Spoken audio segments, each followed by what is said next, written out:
Deep in the woods of Oakland County, Michigan, a stone chimney reaches toward the sky. Around it, foundations trace rooms that once echoed with laughter. Rusted fixtures protrude from the forest floor like forgotten memories. This is Haven Hill, the secret retreat of Edsel Ford, where American royalty once walked and where the weight of an empire became too much to bear. The lodge entertained Charles Lindbergh, Thomas Edison, and Admiral Richard Byrd. Built at Oakland County's highest point, it was sanctuary for one of America's most powerful families. But the mansion that once represented triumph now sits in ruins, consumed by fire, reclaimed by nature, a monument to dreams that couldn't last forever. The golden age of automotive royalty. In the early 1920s, America was roaring. The Ford Motor Company had revolutionized not just transportation, but the entire American way of life. By the time Edsel Ford began purchasing land in Highland and White Lake townships in 1923, 10 million Model T automobiles had rolled off assembly lines. The Ford family wealth had swelled to proportions that are difficult to comprehend. Henry Ford's net worth reached $1.2 billion, equivalent to $22 billion in today's money. The Fords weren't just rich, they were American royalty, comparable to the Kennedys or the British royal family in terms of influence and public fascination. Their lives, their homes, their decisions shaped the destiny of Detroit and, by extension, the entire American automobile industry. To be a Ford in the 1920s was to live at the pinnacle of the American dream. But for Edsel Ford, born November 6, 1893, as the only child of Henry and Clara Ford, life in that spotlight came with complications that most people could never imagine. By 1923, when he began assembling what would become Haven Hill, Edsel was already the president of Ford Motor Company. He had assumed that position in 1919 at just 26 years old. He was married to Eleanor Lothian Clay, the niece of department store magnate J. L. Hudson, and they were raising 4 children together: Henry II, Benson, Josephine, and William Clay. On paper, Edsel Ford had everything. In reality, he was living under pressures that would eventually consume him. The Fords had been living in Detroit's Indian Village neighborhood, a prestigious area that should have provided the privacy and security a family of their stature required. But by the early 1920s, that privacy was eroding. Detroit was growing, changing. Labor tensions at Ford Motor Company were escalating into something dangerous. The wealthy were increasingly seen not as leaders, but as targets. And then came the Lindbergh kidnapping, which sent shockwaves through every affluent family in America. If it could happen to Charles Lindbergh's son, it could happen to anyone's children. Edsel began purchasing parcels of land in western Oakland County. Piece by piece, he assembled what would eventually become a 2,422-acre estate. The land included something remarkable, one of the highest elevations in Oakland County, a dramatic hill rising adjacent to a wooded lake. The locals had called it Heaven Hill for generations. Edsel renamed it Haven Hill, a sanctuary, a nerve retreat, a place where he could escape the crushing weight of being Henry Ford's only son. Construction on the main lodge began in 1924 and continued through 1931, though the family moved in by 1926. The architect Robert O. Derrick, who would later design the Henry Ford Museum in Dearborn, created a structure that married rustic charm with sophisticated comfort. The lodge itself sprawled across 6,900 square feet, built from cedar logs harvested from Michigan's Upper Peninsula. Rough timber and stone gave it that authentic wilderness feeling, while the interior featured stone fireplaces, plank flooring, and every modern convenience money could buy. The legendary landscape architect Jens Jensen, who had designed the grounds at Henry Ford's Fairlane estate, created a masterwork around the lodge. Jensen was famous for his prairie style, which emphasized natural elements and native plants. He designed gardens, walking trails with boardwalks and bridges, gazebos positioned at scenic overlooks. To give Haven Hill that authentic up-north feeling, pine needles were trucked in regularly and scattered across the grounds, filling the air with that fresh, piney scent. Haven Hill wasn't just a house. It was a self-sufficient world unto itself. The estate included a working farm with an 11,000 square foot barn housing 1,500 sheep, cows, chickens, and horses. This wasn't some gentleman's hobby farm. It was a genuine working operation that could sustain the estate and its staff.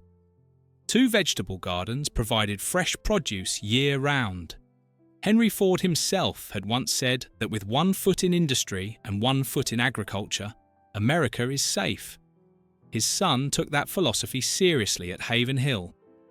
A gatehouse served as the secure entrance, where security personnel checked anyone who wished to enter the property. This wasn't paranoia. This was the 1920s and 1930s, when labour tensions were reaching violent peaks, when the wealthy were genuine targets for kidnapping and extortion, when a man like Edsel Ford had real reasons to be concerned about his family's safety. The gatehouse wasn't just decorative, it was functional, necessary, a checkpoint that allowed the family to feel secure on their own property. The carriage house, originally built to house the chauffeur and the Ford family cars, eventually became a playhouse for Henry II, Benson, Josephine, and William Clay. Imagine being a child with an entire log cabin as your personal playhouse. The building had real electricity and real plumbing. It wasn't a toy. It was a fully functional structure that just happened to be used by children for their games and adventures. The horse riding stables were substantial, with a full riding arena where the family could practice and exercise their horses. Eleanor Ford, in particular, was an accomplished rider. The stables weren't just for show. They were working facilities that housed and trained animals that the family rode regularly across the 2,422 acres of trails that crisscrossed the property. The swimming pool was built to exacting standards, with a cabana building attached that contained changing rooms and facilities for guests. On hot Michigan summer days, the pool would be filled with family and friends, the sound of splashing and laughter echoing across the grounds. The tennis court sat nearby, perfectly maintained, ready whenever someone wanted to play a match. And then there was the toboggan run, 3,000 feet of carefully constructed track, starting from the highest point on the property and running down the hillside. But this wasn't just any toboggan run. It featured a motorized tow lift that would pull you back up to the top so you could make run after run without having to climb. In the 1920s and 1930s, this was cutting-edge recreational technology. The Ford children and their friends could spend entire winter days flying down that hill, the cold air stinging their faces, the snow spraying up around them. There was also a lagoon, artificially created by damming a small creek that ran through the property. This lagoon became a focal point for the estate's social activities. Boats could be taken out on the water. For William Clay Ford's 21st birthday in 1946, the family had a full-size replica pirate ship built on that lagoon, complete with rigging and sails. That party, held on the Apple patio with Frank Sinatra performing, must have been the social event of the season. At the top of the hill, the lodge itself commanded spectacular views in every direction.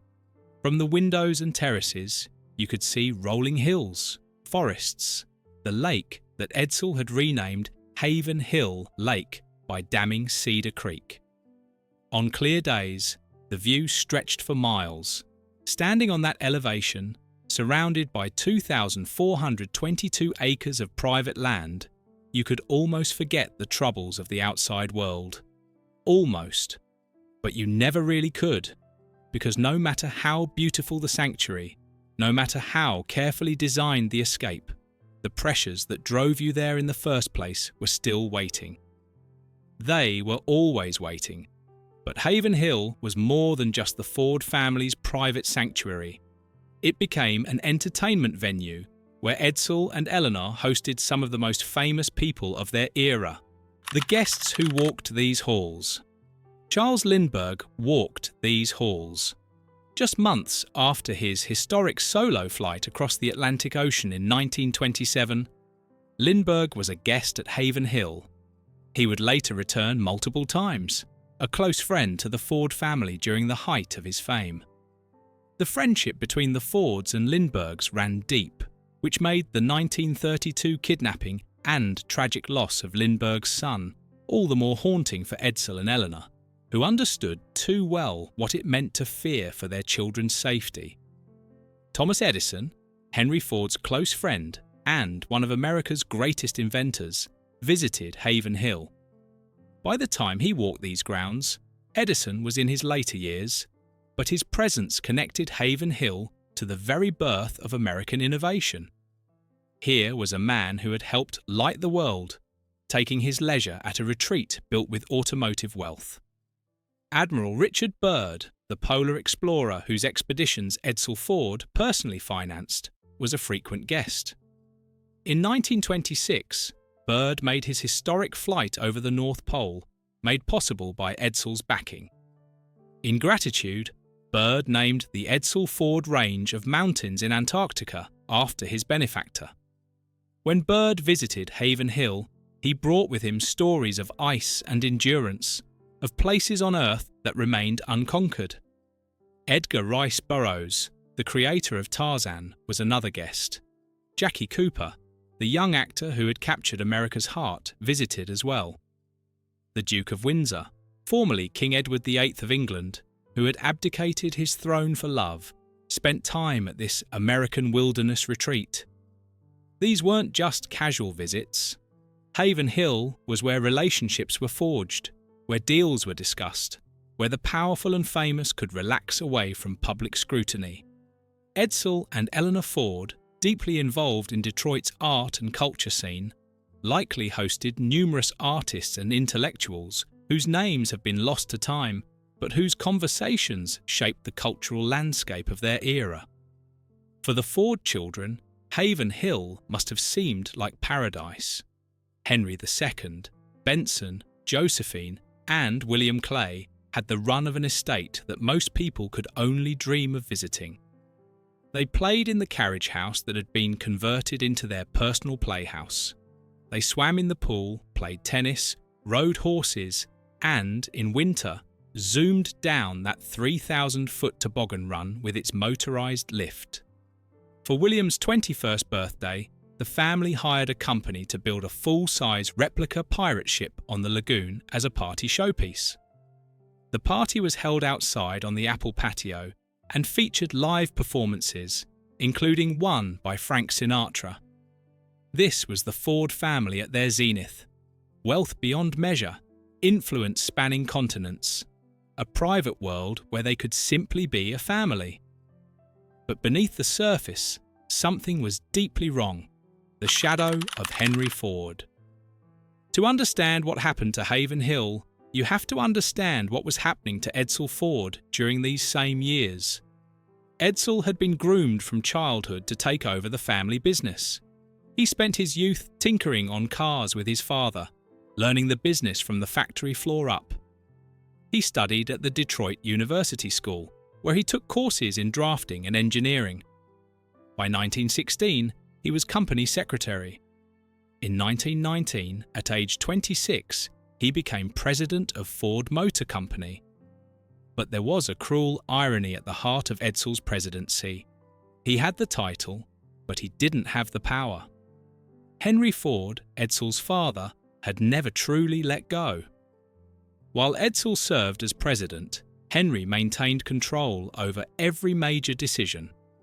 More than that, Henry seemed to take a perverse pleasure in contradicting, undermining, and publicly humiliating his only son. In meetings with other executives, Henry would interrupt Edsel, overrule him, even shout at him to shut up before storming out of the room. The relationship between father and son was complex, toxic, and ultimately tragic. Henry loved Edsel in his own way, but he couldn't seem to help treating him like a disappointment. When young Edsel accidentally cut the tip of his finger off in the machine shop Henry had built for him, Henry wasn't concerned about his son's injury. He was disappointed that Edsel had been careless, and the incident seemed to confirm Henry's suspicion that his son wasn't tough enough, wasn't mechanical enough, wasn't enough like Henry himself. Edsel's gifts lay in different areas. He had an artistic sensibility, a keen eye for design and aesthetics. He wanted to modernise the Model T, to bring style and innovation to Ford's lineup. In the early 1920s, he commissioned a redesign of the aging Model T. Henry's response was brutal and simple. Rub it out. Destroy it. The Model T was perfect as it was, and no son of his was going to change it. Edsel backed down. What choice did he have? To fight his father openly would have torn the family apart. To disengage meant abandoning his responsibilities. He was trapped between duty and dignity, and the stress was taking its toll. Haven Hill was supposed to be Edsel's escape from all of this. It was his nerve retreat, a place where he could be himself, where he could spend time with Eleanor and their children away from his father's judgment. At Haven Hill, Edsel could simply be a husband, a father, a man who enjoyed the beauty of nature and the company of interesting people. But you can't escape your life by driving a few miles into the countryside, no matter how beautiful the sanctuary you've built. The pressures continued to mount throughout the 1930s. Finally, in 1927, changing market conditions and plummeting sales forced even Henry Ford to admit that the Model T's time had passed. Edsel was allowed to develop the Model A, which became a tremendous success, selling nearly 5 million units over 4 years. He founded the Mercury division. He was responsible for the Lincoln Zephyr and the iconic Lincoln Continental, whose hood ornament he personally selected as a racing greyhound. He introduced hydraulic brakes and strengthened Ford's overseas production. These were genuine achievements, accomplishments that would have made any executive proud. But for Edsel, each success came at tremendous personal cost. He was constantly battling his father, constantly having his judgment questioned, constantly being humiliated in front of his peers. Making matters worse was Harry Bennett, Henry Ford's security chief. Bennett was a tough, brutal man who served as Henry's enforcer. He seemed to take particular pleasure in making Edsel's life difficult, and Henry allowed it, perhaps even encouraged it, as if he thought the abuse would toughen his son up. It didn't toughen Edsel up, it was killing him. The beginning of the end. By the early 1940s, Edsel Ford's health was failing. He had developed stomach problems, chronic pain that wouldn't go away. Doctors diagnosed stomach cancer. The disease had already metastasized by the time they caught it. Surgery was attempted, but it was unsuccessful. Henry Ford refused to accept what was happening. He blamed Edsel's lifestyle, insisted that if his son would just stop smoking, eat better, see different doctors, everything would be fine. He couldn't or wouldn't see that his son was dying. At home in Grosser Point Shores, in the beautiful Cotswold-style mansion that architect Albert Kahn had designed for the family, Edsel Ford spent his final days. Eleanor cared for him. The children visited. The man who had financed polar expeditions, who had commissioned Diego Rivera's famous Detroit industry murals at the Detroit Institute of Arts, who had quietly been one of Detroit's greatest art patrons and philanthropists, was fading. On May 26, 1943, Edsel Ford passed away at his lakeside home. He was 49 years old. The official cause was stomach cancer and undulant fever. But many people, including Edsel's own son, Henry Ford II, believed the real cause went deeper. Henry II would later be quoted saying about his grandfather, "That old man killed my father." Whether the stress and abuse Edsel suffered directly caused or accelerated his cancer is something doctors can debate. What's undeniable is that Edsel Ford lived under crushing psychological pressure for most of his adult life, that he suffered public humiliation and private torment, and that he died far too young. After Edsel's death, Henry Ford briefly reassumed the presidency of Ford Motor Company, but the elderly founder, now 80 years old, was mentally inconsistent and no longer fit for the position. The company began to hemorrhage money, losing over $10 million a month. Ford Motor Company was in crisis. It was Edsel's widow Eleanor who finally broke the deadlock. Controlling over 40% of the company shares she had inherited from her husband, Eleanor delivered an ultimatum to Henry Ford: step down and let Henry Ford II take over, or she would sell her shares and take the company public. Clara Ford, Henry's wife, supported Eleanor, effectively telling her husband that he was destroying any hope of family unity. Cornered by his wife and daughter-in-law, Henry Ford finally relented. On September 21, 1945, Henry Ford II became president of Ford Motor Company. One of his first acts was to fire Harry Bennett and clean house of his grandfather's cronies. He was 28 years old, and he was determined to transform the company from an outsized family business into a modern corporation. Henry Ford, the great industrialist who had revolutionized American manufacturing and created the middle class his workers could afford to join, died on April 7, 1947. He was 83 years old. He had outlived his only son by less than 4 years, Haven Hill after Edsel.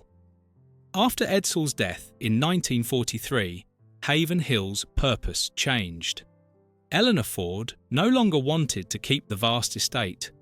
Too many memories, perhaps. Too much upkeep for a property that had been meant as Edsel's sanctuary. In 1946, just 3 years after her husband's passing, Eleanor sold Haven Hill to the Michigan State Park System for what would become the Highland State Recreation Area. The state initially used the lodge as a conference center and environmental learning center.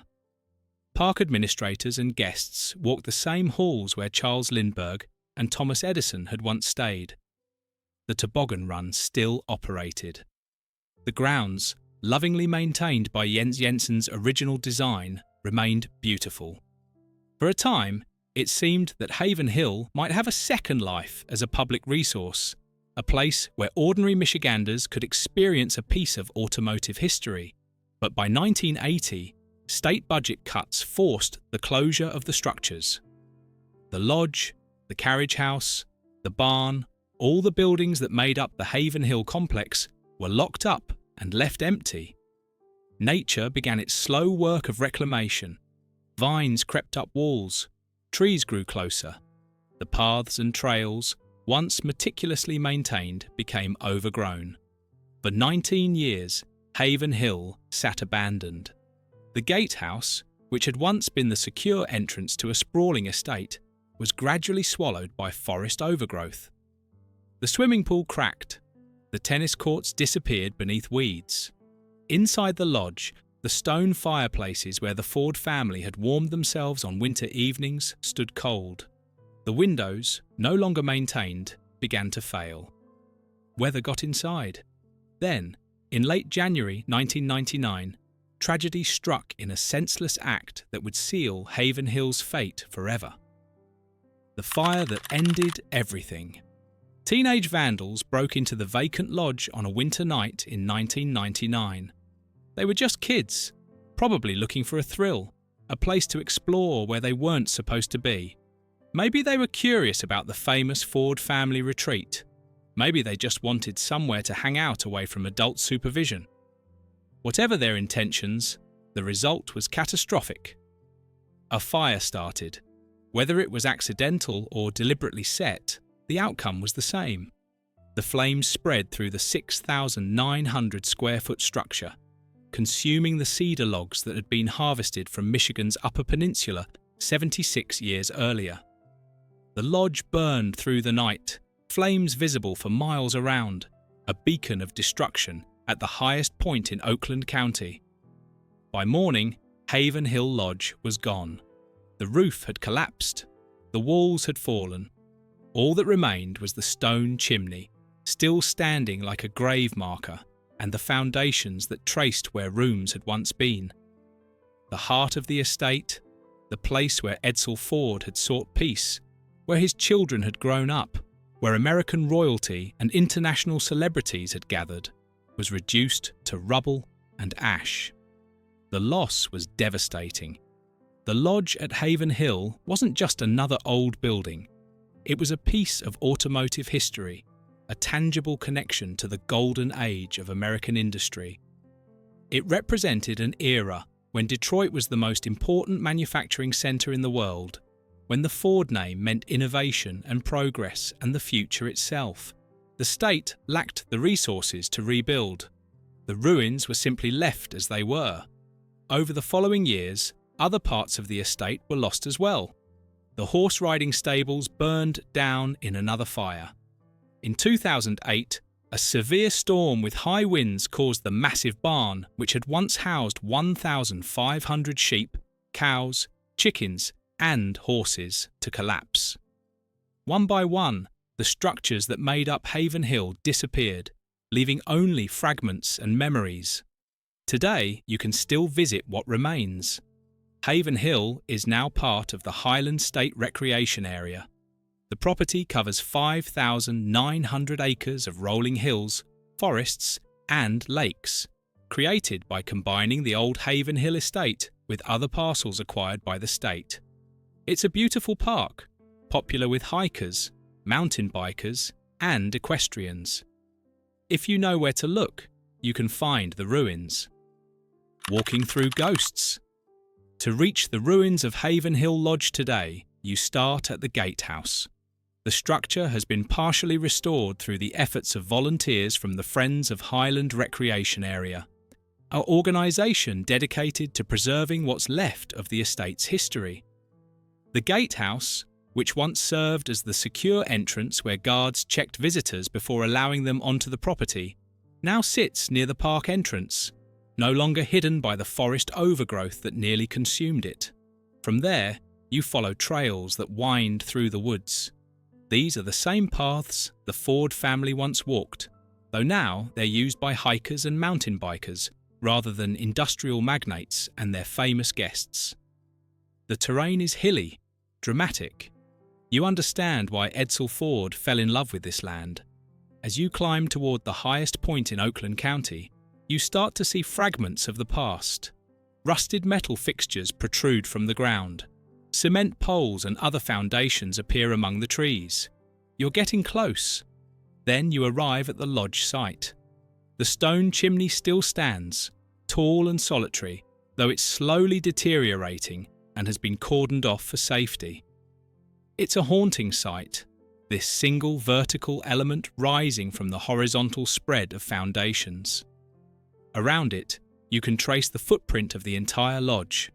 Low stone walls mark where rooms once stood. You can identify where the terraces were, where people stood and looked out at those spectacular views in all directions. Interpretive signs installed by the Motor City's National Heritage Area provide context, explaining who Edsel Ford was, who visited here, what this place meant. The signs talk about the celebrity guests, about Haven Hill as Edsel's nerve retreat, about the fire that destroyed it all. But standing among the ruins, the signs seem inadequate. They tell you facts, but they can't convey what it must have felt like to be here in the 1920s and 1930s, when this was a living, breathing centre of American power and culture. They can't make you feel the weight that Edsel Ford carried every time he drove up to his sanctuary, hoping to find peace from his father's judgment. If you continue exploring, you can find the carriage house, which still stands but is boarded up.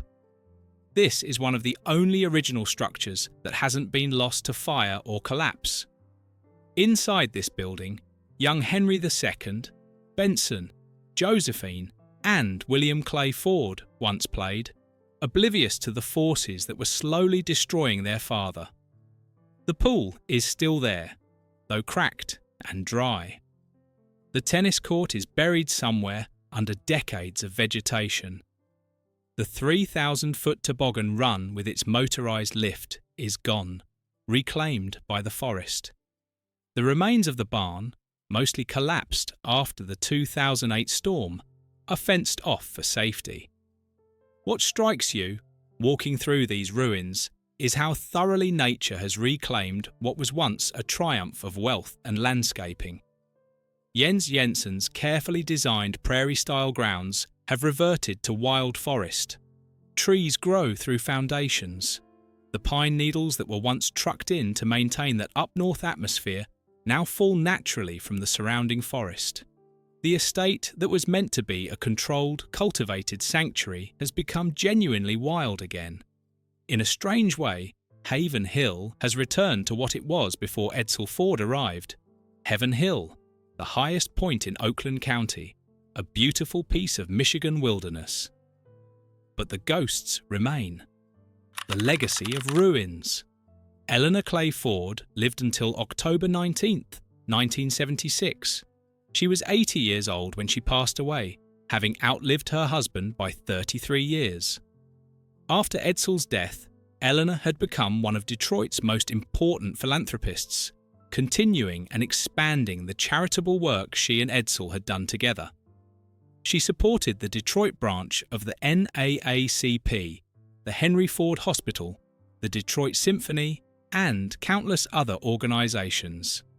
She served on the board of directors of Ford Motor Company as one of only 15 women directors in the company's history.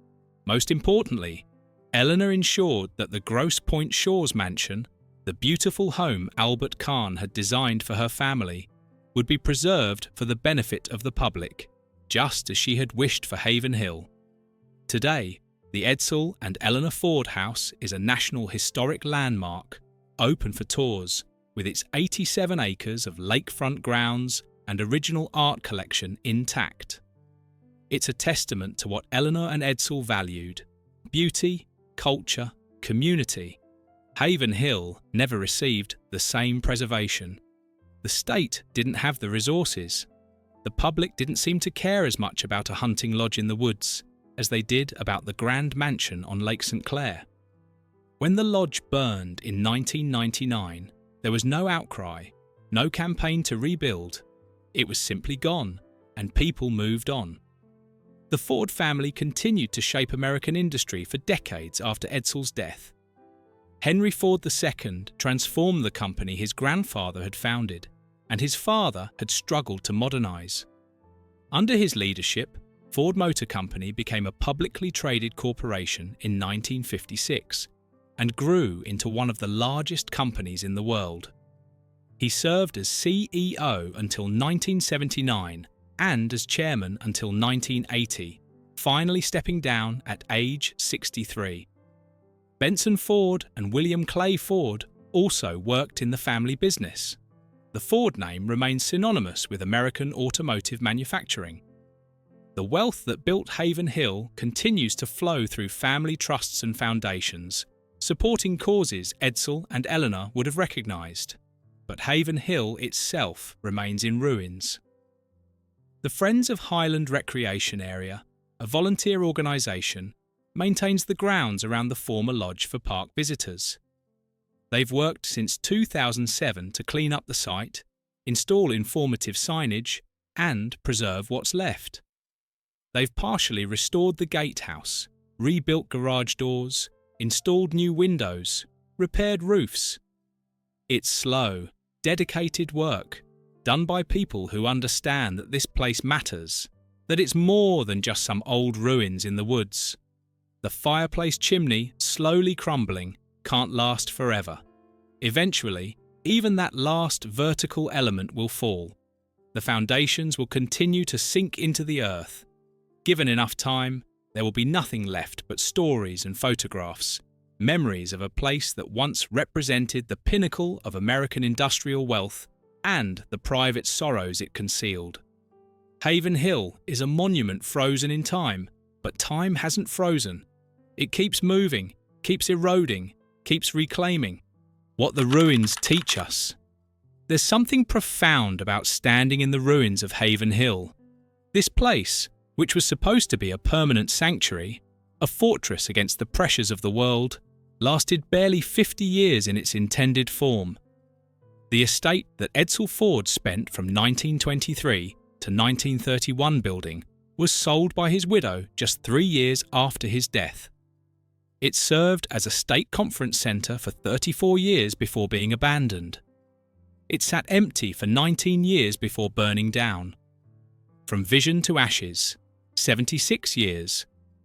The Ford Grosse Pointe mansion still stands, still gleams, still hosts tours and events. Fair Lane, Henry Ford's Dearborn estate, is preserved and listed on the National Register of Historic Places. But Haven Hill, the place that meant the most to Edsel personally, the place he called his nerve retreat, exists now only as ruins and memories. Maybe that's appropriate. Haven Hill was always about escape, about trying to find peace in a world that wouldn't grant it. Edsel couldn't escape his father's shadow, couldn't escape the responsibilities of being the only heir to the Ford empire, couldn't escape the stress that likely contributed to his early death. The sanctuary he built couldn't protect him from any of it. After he died, the sanctuary couldn't protect itself either. Walking through the ruins, you think about impermanence. All that wealth, all that power, all those celebrity guests and elaborate amenities, and what remains? A chimney, some foundations, metal fixtures rusting in the soil, the bones of buildings, picked clean by time and fire. You think about Edsel Ford, who wanted to bring beauty and style to automobiles, who had genuine artistic talent, who was by all accounts a gentle, kind man, and who was systematically broken by a father who couldn't see what he was doing to his only son. Henry Ford II believed his grandfather killed his father. Eleanor Ford must have believed something similar when she gave Henry Ford that ultimatum in 1945. But Henry Ford, too, suffered. He lost his only child. He watched his son die at 49, and then he lived for 4 more years carrying that loss. When Henry died in 1947, the nurses at Henry Ford Hospital lined up in their white uniforms to pay their respects to the founder. But the man they were honouring had achieved extraordinary things and made terrible mistakes, and one of his worst mistakes cost him the person he probably loved most in the world. Haven Hill witnessed all of this. The lodge heard conversations between Edsel and Eleanor about the latest humiliation at the factory. It heard the children playing, unaware of their father's struggles. It heard laughter and music at parties, strategy sessions with Admiral Byrd, discussions about art with visiting intellectuals. It was built to be a refuge, and for a while it succeeded. But no refuge lasts forever. No sanctuary can truly keep out the world. Haven Hill, for all its beauty and seclusion, couldn't save Edsel Ford. And when he was gone, it couldn't even save itself. The fall of the Ford mansion at Haven Hill is more than just a story about an abandoned building. It's a story about the American dream at its peak and the personal costs of living at those heights.